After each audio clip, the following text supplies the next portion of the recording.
nuestra primera entrevista, que es con Héctor Rodríguez, que ya se encuentra conmigo en la plataforma y a quien le vamos a preguntar sobre esto, por supuesto, pero también sobre varios otros asuntos que en este momento están ocurriendo en la Asamblea Nacional, varios de los cuales pues ya hemos ido tratando esta semana con distintos asambleístas y varios analistas. Bien, voy con Héctor entonces, doña Produ, y lo pongo en pantalla a don Héctor Rodríguez. Querido amigo, ¿cómo estás?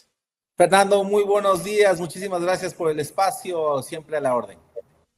Muchas gracias a ti, Héctor. Mira, marcábamos el inicio del programa con las dos noticias que han llenado titulares, y una de ellas los vincula directamente a un miembro de Revolución Ciudadana, que es el asambleísta Santiago Díaz, asambleísta alterno de Priscilla Schettini, que ahora, sin perder pues su curul todavía, la presunción de inocencia sigue con el señor Díaz, al menos ha recibido una suerte de sanción por parte de la Revolución Ciudadana, y más allá de lo que diga Díaz, y más allá del comunicado, a mí sí me interesa saber, querido Héctor, cómo se procesó esto, la noticia de esta denuncia al interior del partido, cuáles son los argumentos que esgrimió Díaz, son los mismos de su comunicado, y de qué forma ustedes, digamos, procesaron esta decisión que luego era comunicada por Viviana Veloz.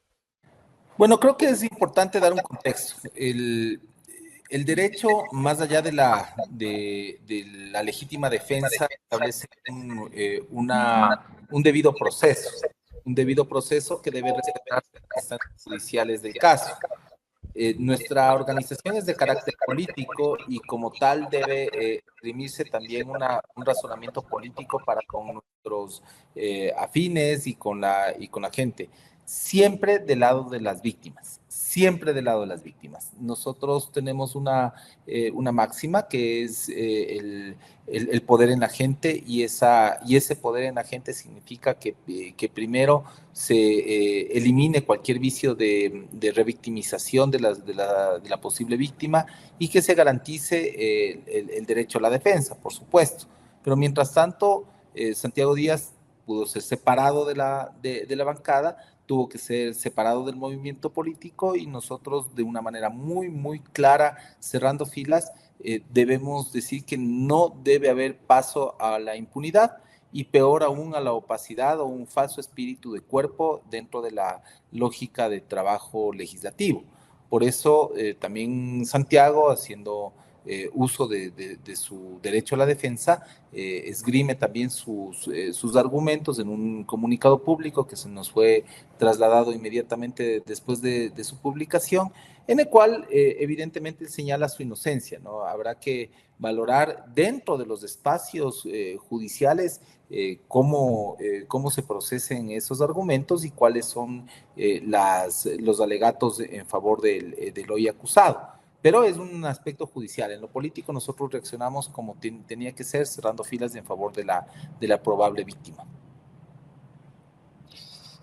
Hay poquísimos minutos entre el comunicado de Díaz y el comunicado de RC. Esto en algún momento se dio concluida una reunión, es decir, se lo escuchó a Díaz e inmediatamente se tomó una resolución. ¿Cómo llegaron a ella? No tuvimos la presencia de Santiago Díaz dentro de la bancada, simplemente se leyó el comunicado, y creo que el procesamiento al interior del movimiento fue el de una reacción en favor de lo que significa precautelar la inocencia de la probable víctima, en favor de precautelar los derechos y evitar la revictimización de la misma. Entonces, eso creo que es fundamental.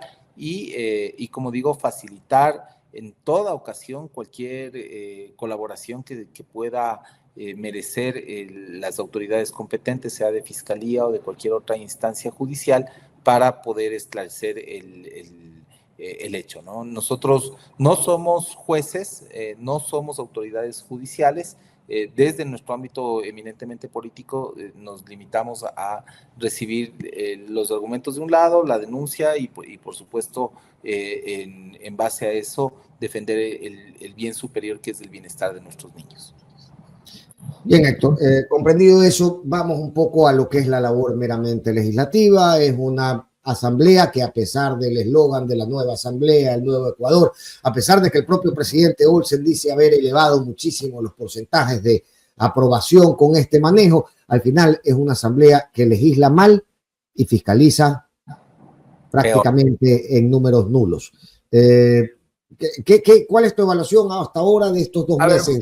Vamos a analizar 3 proyectos de ley económica urgente que no tuvieron nada de económico y peor de urgente. No hay una conexión entre lo que plantea la ley vamos desde la primera, ¿no es cierto? La ley de solidaridad, que plantea una serie de reformas al Código Integral Penal, a las leyes de seguridad, pero que no tienen un efecto económico inmediato para solucionar lo que en principio se traslada como un problema mayor, que es el problema económico, la falta de empleos, la falta de crecimiento económico de nuestra población. Entonces, en ese sentido, se cometen varias violaciones, tanto a la ley orgánica de la función legislativa como a la propia Constitución, lo cual es extremadamente grave. A ver, fruto de esas violaciones, varias organizaciones sociales e incluso colegios de abogados ya han planteado las demandas de inconstitucionalidad al menos de la primera ley, de la segunda, no solamente en temas de forma, y van al fondo, y en la ley, por supuesto, de inteligencia, que se conculcan derechos como la libertad de asociación, la libertad de expresión, la libertad digamos, de tener una comunicación clara y diáfana, y por supuesto la inviolabilidad del domicilio. Ese solo hecho nos declara como un Estado dictatorial. Esa serie de reformas que se han planteado en términos de digamos, de una legislación securitista en extremo, que entrega la prioridad de la política pública hacia los elementos más policíacos y persecutores de las libertades consagradas en la Carta de Naciones Unidas, consagradas en el Manifiesto de Derechos Humanos de las Naciones Unidas, de la Carta Interamericana de Derechos Humanos. Transgrede al menos 17 instrumentos internacionales, no solamente en la persecución de posibles grupos transgresores de la ley, sino que limita, conculca en la medida en la que hace permanente un estado de emergencia, un estado de excepción para todos los ecuatorianos. Entonces, eso realmente ha sido un denominador común en estas 3 leyes que han sido aprobadas. No es menor el hecho de que a última hora intenten imponer textos que no han sido tratados en la comisión. Lo que se hizo en la segunda ley económica urgente es realmente de miedo. Metieron 20 artículos aproximadamente entre gallos y medianoche. No digo en la comisión, sino en el pleno de la asamblea. Votan y votamos. Sin regresar a comisión como manda la ley, digamos. No solamente sin regresar a la comisión, sin leer lo que estaban aprobando. O sea, se plantearon una serie de reformas que, como digo, transgreden al derecho internacional, aíslan al Ecuador en términos de garantía de derechos, y que le ponen al Estado ecuatoriano como un Estado represor y absolutamente antidemocrático. Con lo cual se configura algo estructural, ¿no es cierto? Es el vaciamiento de la democracia ecuatoriana. ¿Por qué digo vaciamiento de la democracia ecuatoriana? Porque en el cascarón tenemos discursos del nuevo Ecuador, discursos de la radicalización de la democracia, de apertura a distintas voces, pero no se nos entrega ni siquiera el uso de la palabra, se nos limita en la retroalimentación de las leyes, tanto en las comisiones como en el propio pleno. Yo contabilicé el otro día 18 intervenciones de parte del lado oficialista y 2 intervenciones del lado de la Revolución Ciudadana, teniendo un similar peso en los votos que nos llevaron a nuestras curules, lo cual deja mucho que desear de la calidad de debate y la obsecuencia que tiene el Ejecutivo de parte de la bancada oficialista. Ahora, eso del lado legislativo. Del lado de fiscalización, la autorregulación y la autofiscalización no trae nada bueno.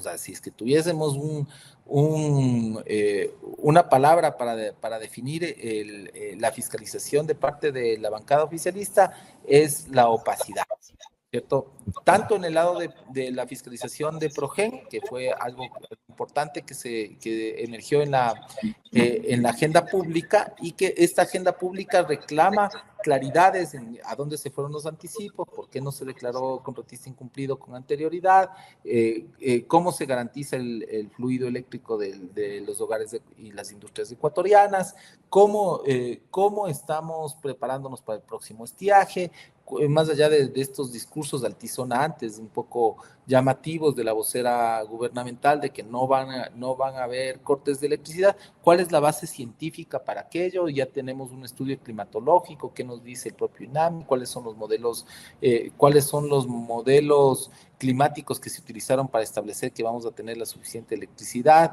porque de motores y de generadores precisamente no hay evidencia de que se haya incorporado al parque térmico ecuatoriano, y es definitivamente cero la incorporación de nuevos megavatios de carácter renovable en energía disponible para los ecuatorianos. Entonces, este tema de Progen particularmente representa ya no un saludo a la bandera, sino un manto de opacidad que se le cubre a la política pública de carácter energético que es tan importante para el crecimiento económico y los empleos de los ecuatorianos. El año pasado decrecimos en 2% de la economía, con unas serias lesiones a las economías familiares, y eso realmente tiene que rendir cuentas del Ejecutivo. Por otro lado, el tema de los más de 500 millones de dólares que se han entregado en bonos, particularmente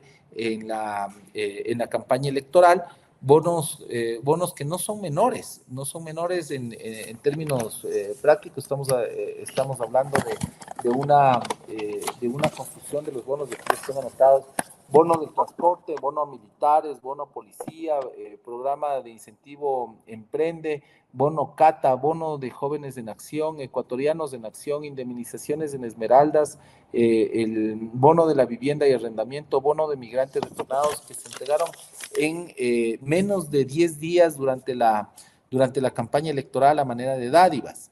Muchos de ellos, de estos... Y no es menor, me resuena la noticia de que 400 millones es el acuerdo para la operación de la hidroeléctrica más grande del país, anunciado en el último viaje del presidente, para el manejo de... Pero bueno, ese es un tema que también deberá fiscalizarse por una... Sí, por supuesto, pero me refiero para figurarnos el volumen del monto.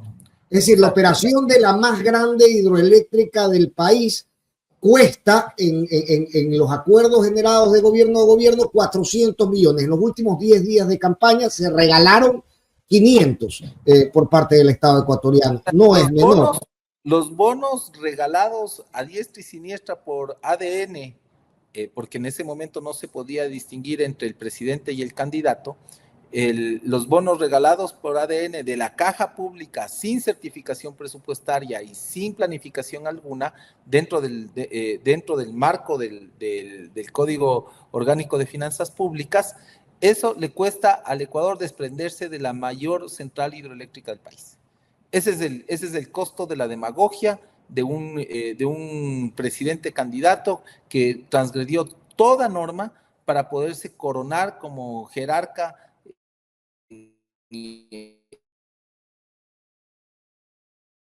en estos días en el gobierno nacional.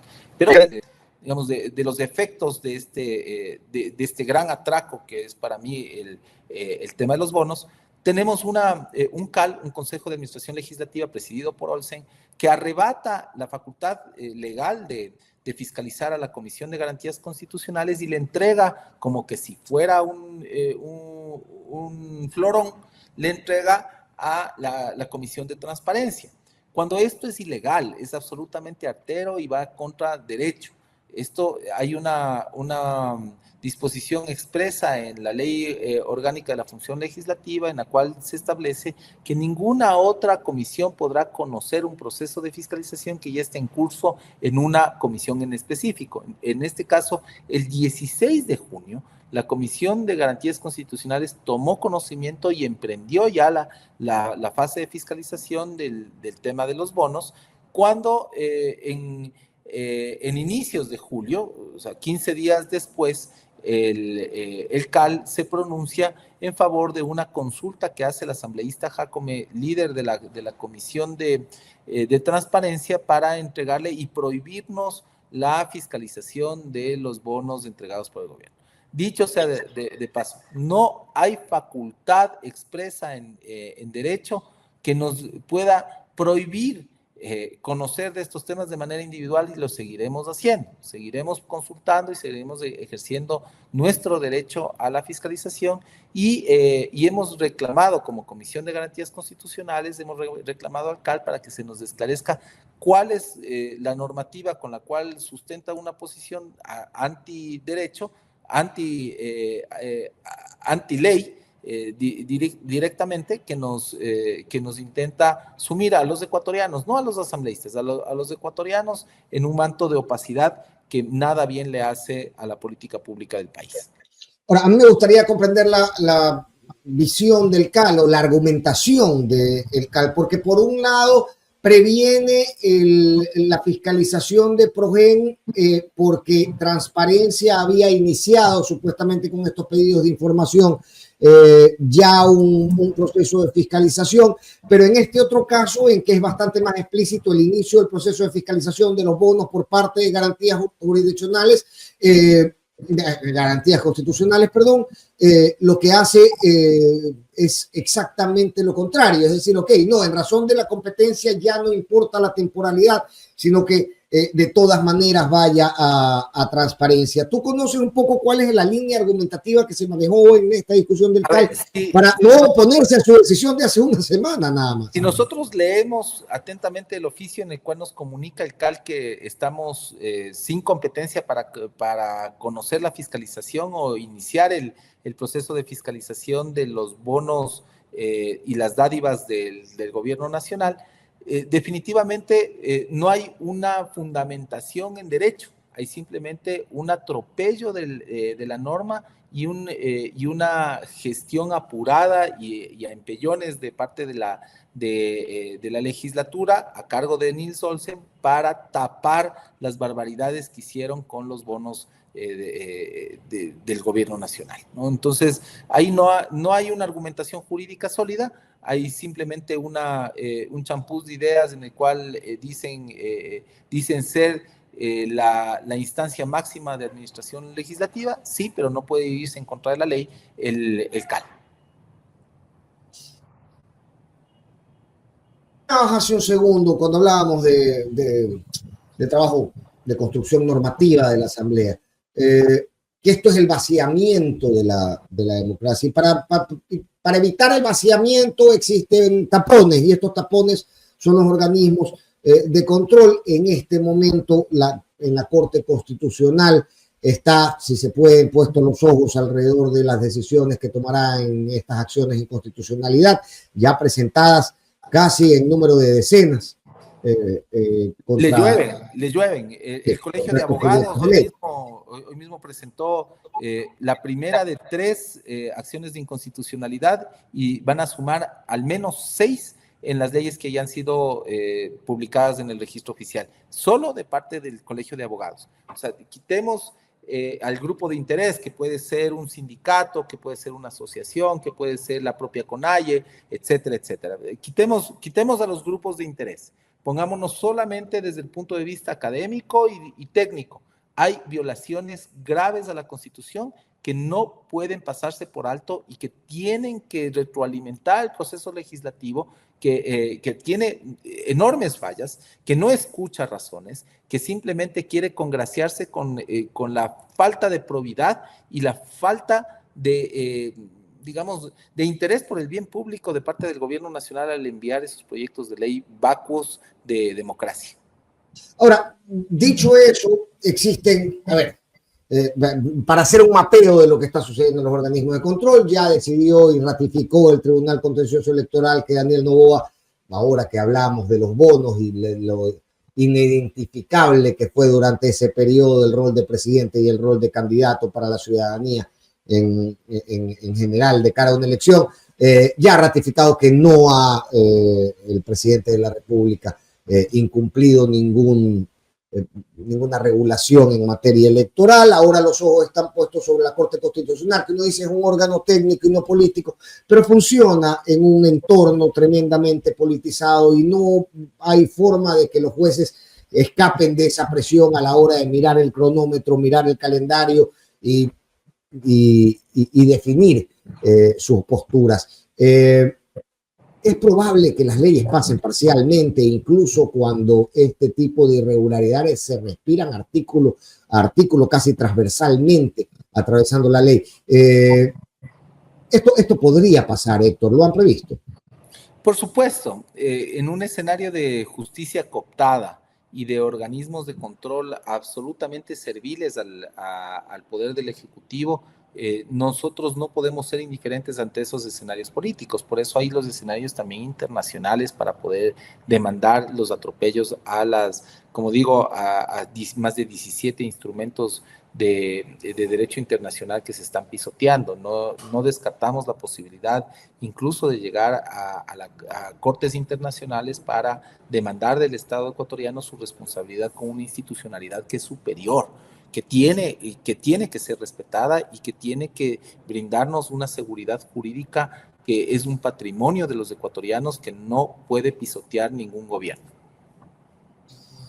Héctor, pasemos en razón del tiempo a lo que sucede en la Asamblea, la evidencia que este asambleísta muy joven que dibujaba en la sesión de la Comisión de Transparencia termina abriendo la puerta a conocer una serie de irregularidades en cuanto a la contratación de familiares y cercanos de los asambleístas, tanto en puestos administrativos de la Asamblea como en los distintos despachos. Nils Olsen sale a hacer lo que uno esperaría de un político, hacer control, si se puede, de daños, a decir, ok, listo, a pesar de que nosotros somos los beneficiarios, nosotros vamos heroicamente a salvarnos de nosotros mismos y a salvar al Ecuador de este tipo de mañas. Lo cierto es que la pregunta al final se abre para todas las bancadas y para todos los asambleístas. Luego de esto, ustedes han hecho un mapeo de cómo están los despachos de Revolución Ciudadana, si es que tienen algún tipo de conflicto de intereses de este tipo, algunos de los asambleístas de la bancada, o bien esta suerte de palanqueo, para hablar en criollo, de oye, ponme a mi hermano en tu despacho, o bien este ejercicio de siendo asambleísta, tratar de colocar en el área administrativa de la asamblea algún familiar o algún cercano. ¿Lo han podido investigar dentro de la bancada de Revolución Ciudadana para saber si ustedes también son parte de este problema? Creo que la lectura es equivocada, en el sentido de poner en el ojo público a quién se palanqueó o no, un primo, un cuñado, un primo tercero en digamos, en un espacio de asesoría o en una cruzada. Creo que el tema es aquí más ligado no al nepotismo, sino a lo que significa la asociación ilícita y la compra de conciencias que están asociadas a la compra de votos.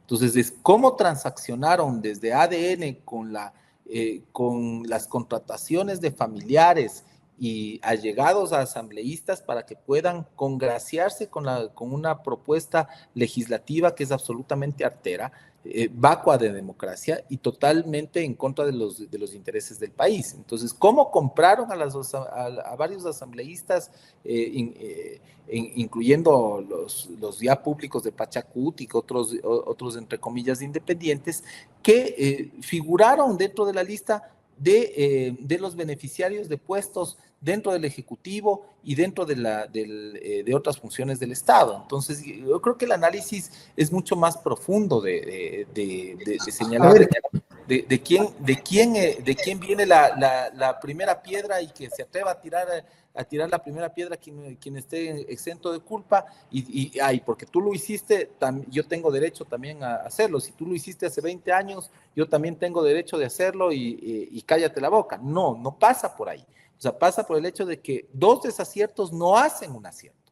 Porque si estuvo mal antes, está mal hoy y está mal siempre. porque esto va en contra de una normativa expresa que está vigente y que la reglamentación inferior no hace sino abundar en lo que ya existe. Lo que moralmente es cuestionable es que se compren votos con puestos, Ok. que estos puestos sean negociados como parte de las prebendas que tienen ciertos legisladores a cambio de aprobar leyes como que ya las que vimos que son irritas y absolutamente contrarias al interés público. Acabas de abrir una interesantísima puerta. Ustedes han podido certificar que, por ejemplo, los asambleístas de ese chorizo de la mitad del pleno que han estado votando con ADN tienen parientes en otros estamentos de la propia asamblea, o bien sean estos administrativos o de asesorías en los despachos.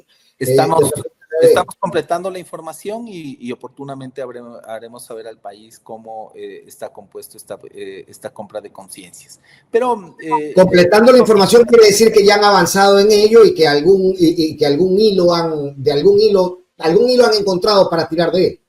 Hay un hilo cochino que ha empantanado la política ecuatoriana, pero que no debe limitarnos para conversar exclusivamente de eso, sino que nos tiene que alentar a ver los temas de fondo. Mientras nosotros discutimos en qué bonito es el dibujo del artista legislativo, o dónde están sus padres ubicados, sus hermanos en tal o cual despacho, se negocian tratados de libre comercio con total opacidad de la opinión pública y sobre todo de los más interesados. Hoy mismo se ha declarado, no hoy precisamente, sino en días anteriores, se declaró como reservada la información inherente al Tratado de Libre Comercio que Ecuador negocia, o el gobierno nacional negocia con Estados Unidos, con una posible afectación a agricultores, por ejemplo, los de las papas, los del maíz,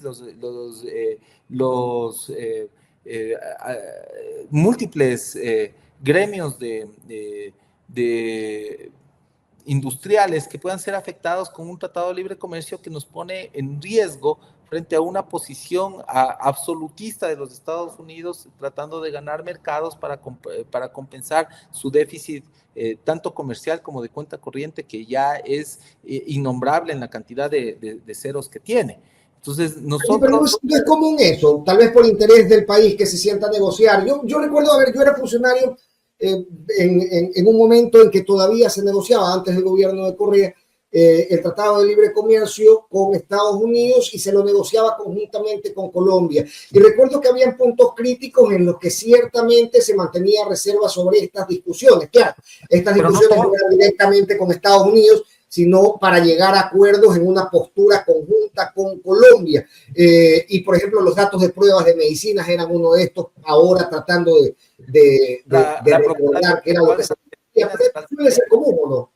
La propiedad intelectual de las medicinas es algo crítico, es un tema vital para la industria farmacéutica, pero sobre todo para los beneficiarios del sistema de seguridad social y de salud pública. Por eso se necesita transparencia. Cuando se negoció el Tratado de Libre Comercio con Europa, Ecuador tuvo una mesa adjunta donde se publicaban, ni bien terminaban los textos, se publicaban y se trasladaban a mesas técnicas y a mesas de participación ciudadana, que eran efectivamente las que brindaban el carácter democrático de la negociación. Cuando hay negociación, pero cuando hay imposición, definitivamente nos trasladamos a otro momento en el cual aspectos como el de la propiedad intelectual pueden limitar en la vida cotidiana, por ejemplo, de acceso a títulos o a libros que los estudiantes necesitan para poder seguir sus cursos, y que hoy por hoy no pagan regalías internacionales, que definitivamente tienen que ver con otros temas, ¿no? O la reproducción de obras de carácter discográfico, o los temas relacionados con la propiedad intelectual, que son muy delicados. Ahora bien, Ecuador está en posibilidad de imponer términos. Yo diría directamente que no. Eso me preocupa, por ejemplo, el momento en las lógicas de política exterior de Estados Unidos no da como para que sintamos que somos iguales en la mesa, y que la negociación puede fluir, digamos, en razón de los intereses de ambas partes. Precisamente, ¿qué es lo que nos están poniendo sobre la mesa y cuáles son las varas y las líneas rojas que nos hemos planteado como país?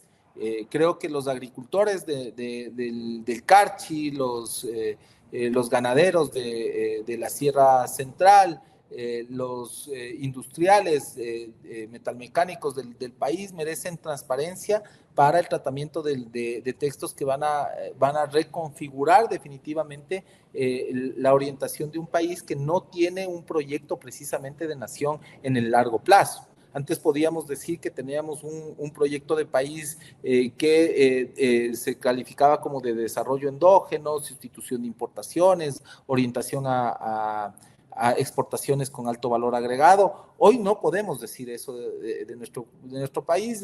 Nos definimos como un primario exportador, como un importador neto de tecnologías. Pues bien, ¿qué pasa con los sectores de la economía que van a ser afectados y qué posibilidad tienen de exponer sus puntos de vista alrededor de estas negociaciones entre comillas? Bien, Héctor, ¿qué hay al final en este momento como posibilidad una posibilidad real, me refiero, para Revolución Ciudadana, o bien para proponer leyes y que éstas lleguen a una plena discusión sin que sean bateadas de entrada en el Pleno, o bien para proponer procesos de fiscalización en los que efectivamente la fiscalización se dé, porque este parapeto que se está montando en transparencia realmente molesta justamente por lo que decíamos anteriormente. Al final tienes una asamblea que no delibera en la parte normativa y que no fiscaliza en su otra responsabilidad. ¿Qué posibilidades tienen ustedes en este momento? Al final, la fuerza de los votos se ha impuesto desde el inicio de la asamblea para cumplir el rol para el que fueron electos. Definitivamente es la resistencia frente a la dictadura de la mayoría. Creo que es necesario que hagamos cuenta de los esfuerzos legislativos que están pendientes. Por ejemplo, el día de ayer iniciamos el proceso de construcción de la ley de consulta previa libre e informada, en compañía de movimientos sociales y de organizaciones de la sociedad civil que necesitan tener una reglamentación más allá de lo que ya establece nuestra Constitución para precautelar los derechos de nuestros pueblos y nacionalidades indígenas y de los afectados en conflictos ambientales, fruto de leyes como la ley que se está discutiendo ahora mismo de temas de fomento ambiental. Entonces, ¿Cómo entrarían ahí en conflicto? Entiendo que se aprobó ya el informe para el segundo debate. Porque hay precisamente una sentencia de la Corte Constitucional que le obliga a la Asamblea Nacional en el plazo de un año, dice la sentencia, de construir esta normativa y que nos permita regular de manera integral el derecho a la consulta previa, libre e informada que tienen los pueblos, nacionalidades y los habitantes del Ecuador frente a irrupciones en su ecosistema o en sus espacios ancestrales. Entonces, hay una base legal. Es ley ordinaria. Que es una ley ordinaria que nos permitiría tener una catapulta para llegar al Pleno y poner en consideración esta normativa. Igualmente, la fiscalización no se acaba con el acto artero del CAL tratando de arrebatar a una comisión para darle a otra algo que ellos entienden como un chupete. No es el juguete de un niño. Esto es realmente la necesidad de clarificar y de tener transparencia en el manejo de los actos públicos y de los recursos públicos. Por eso nosotros individualmente nos preservamos y nos embestimos con el traje de asambleísta que nos blinda la Constitución precisamente para solicitar información y ejercer la fiscalización de manera individual desde nuestros despachos. Bien, querido Héctor, finalmente, ya para despedirnos, ya llega Roque Ordóñez también a seguir conversando sobre lo que sucede. Saludos a Roque. Sí, ya debe estar por allá, debe estar por conectarse. Pero te quería preguntar si viste el video, la cadena que emitió ayer el ministro de Defensa. ¿Cuáles son tus impresiones? A ver, confieso no haberlo visto directamente, tengo los comentarios y los flash de la cadena, llamando incluso a los militares a disparar a mansalva y a ejercer la fuerza sin miramientos.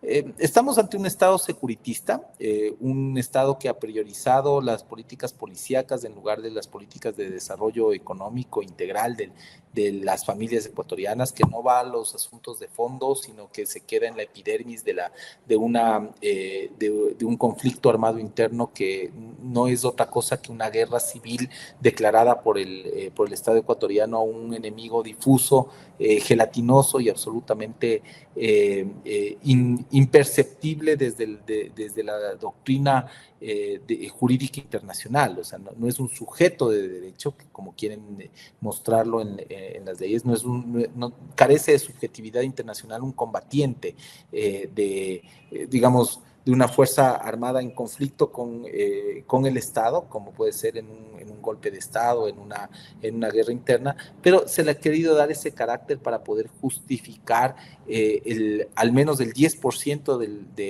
del presupuesto general del Estado orientado hacia compras opacas de armamento, un 10% de las compras públicas orientadas exclusivamente hacia aspectos de seguridad que nada tienen que ver con el bienestar de los ecuatorianos. Por el contrario, nosotros somos de la idea que no solamente se debe de respetar la ley que se aprobó el año pasado sobre el uso progresivo de la fuerza, sino que se deben garantizar los derechos de los ciudadanos a vivir en paz, a tener políticas públicas que vayan a solucionar los problemas en base a la evidencia, no hacia la pretensión de imponer un relato que prácticamente se ha vuelto la política pública de Noboa, la gestión del escándalo. Ante la ausencia de una política pública integral, lo que hacen es reventar escándalo tras escándalo para poder distraer la prioridad de la opinión pública y desviar la atención de lo verdaderamente importante. Por eso hablo del... Oye, pero la oposición tampoco ha sabido responder correctamente eso para capturar esa luz, ese foco de la opinión pública y traerlo hacia un lugar distinto que no sea esta pirotecnia del gobierno. ¿Cómo están evaluando eso? Porque al final, digamos, si tienen capturada la opinión pública es porque en contrapeso, el contrapeso no ha sido suficiente para capturarla para sí. Esa es una visión, si se quiere, naif de que la opinión pública es imparcial y es absolutamente objetiva.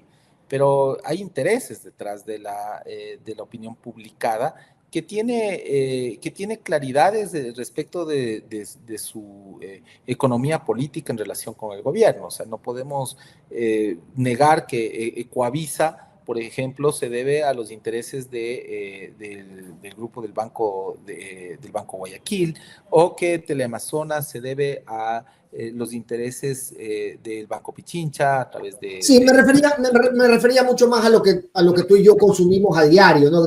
Abrimos, nos levantamos. Probablemente somos la excepción, que tratamos de consumir productos comunicacionales como los de la Contra, en los cuales honestamente vemos voces disonantes. Pero sí, precisamente por eso estamos acá bregando contra marea y tratando de manejar un relato en el cual veamos muchos más elementos objetivos en agenda pública y podamos listarlos. Por ejemplo, yo decía, a ver, veamos qué se está trabajando. O sea, el tema de los bonos es algo que quiere silenciar el gobierno, pues démosle su espacio en la opinión pública. Veamos lo del TLC, veamos lo que está pasando con la compra de conciencias, veamos lo fundamental. ¿Cuál es el proyecto de país que nos propone el gobierno nacional para poder caminar como un pacto nacional en el mediano y largo plazo?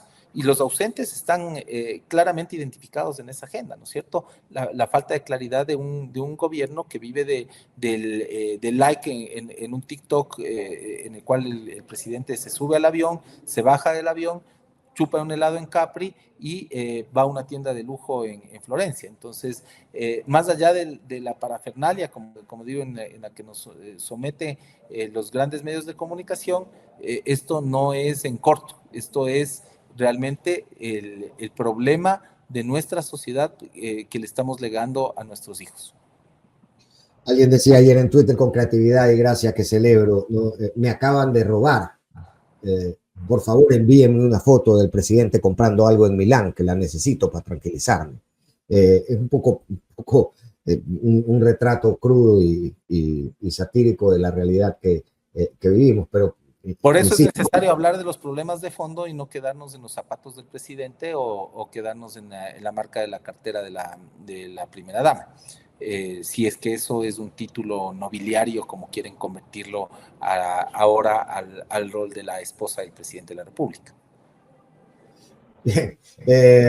Hablando de la esposa del presidente de la República, y ya como última pregunta, ¿has podido revisar el informe de segundo debate de la ley económica urgente para recuperación de las áreas protegidas? Por supuesto, hay ciertos avances, hay que reconocer el trabajo de la mesa en lo económico urgente. Sí se han recogido algunas de las preocupaciones que manifestamos no solamente nosotros como bancada de la Revolución Ciudadana, sino la academia, espacios de gremios, espacios de organizaciones sociales. Estábamos muy preocupados por el rol de esta empresa pública, servicio público, que mercantilizaba los espacios de protección, que son áreas protegidas y donde el Estado no tiene que tener afán de lucro, sino afán de conservación.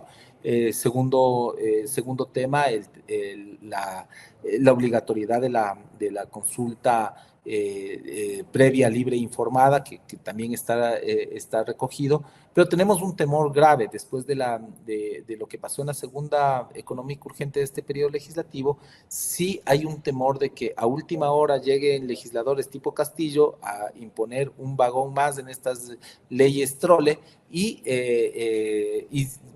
perdón el francés, y se cague la Francia, ¿no? Además, bajo el argumento de que la unidad en la materia solamente llega hasta la puerta del CAL, que es una cuestión que la verdad ofende el propio oficio del legislador. No has podido retratarlo de mejor manera. La unidad de la materia, lo conducente de lo económico con lo urgente y la oportunidad que se está marcando con la ley, definitivamente son aspectos que lo han visto accesorios en esta legislatura. Habrá que esperar a ver cuál es el texto que proponen votar y que no haya sorpresas de última hora de carácter total y absolutamente antidemocrático y autoritario, como ha sido la tónica de la presidencia de Olsen. Un inmenso abrazo, querido amigo. Gracias por estar con nosotros en esta mañana. Héctor, sabes que esta es tu casa, además. Muchas gracias, Fernando. Un abrazo a distancia. El asambleísta Héctor Rodríguez nos acompañaba para conversar un poco de todas estas cosas que están sucediendo en la asamblea.